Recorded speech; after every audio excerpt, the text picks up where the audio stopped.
Hi, my name is Angela, and here's a little bit of my story.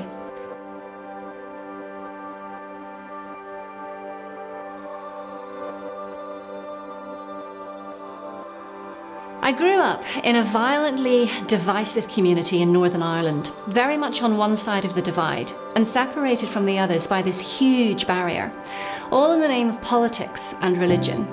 There were constant shootings and bombings and riots, a lot of blaming, finger pointing, judgment, condemnation everywhere. I was sure that God was real, but how on earth was it possible to actually know him? He seemed so hard to find. I ended up leaving Northern Ireland when I was 18 to study in England. I really wanted to get away from the crazy political situation I'd been raised in that couldn't be resolved and that caused so much hurt. When I got to university, I tried going to church and Christian groups, but no one seemed to be asking the questions I was. How do you actually know God, rather than just hearing about him all the time? After a year or so of going through the motions, I gave up on God. I remember saying, "That's it, can't find you, I don't know where you are, I'm fed up trying."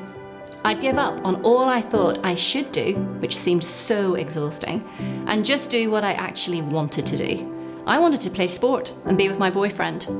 I very deliberately put my Bible away and decided I would just live like everybody else and stop bothering about God.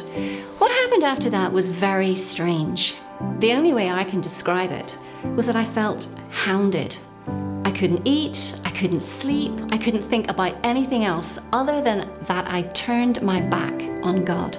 And I was really angry about it. This is just habit, I said to myself. Brainwashing, conditioning from my background. I was 19 years old, for goodness sake. I could think for myself.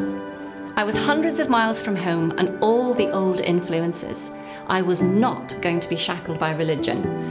But even as I was thinking all of these things, I knew deep down with a kind of awe that God himself was chasing after me.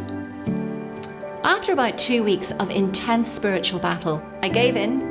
I got my Bible out and I slammed it on my desk and I said, "All right, but you will have to show me what you're like, who you are and how to relate to you."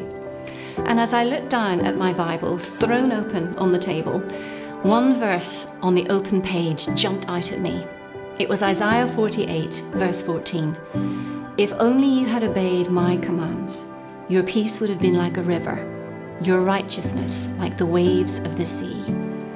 And I knew, for the first time in my life, that God himself had spoken to me personally.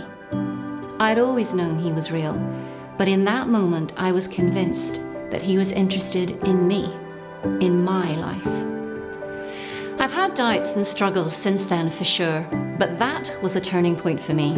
It changed the direction I went in, the decisions I've made, the convictions that I will live and die by. It was the reality of God himself personally breaking into my life. Why should he care? I turned my back. I was rejecting him. I was going my own way. Why should he bother to chase me down and show himself to me? I knew the love of God for me personally in that moment. It changed everything.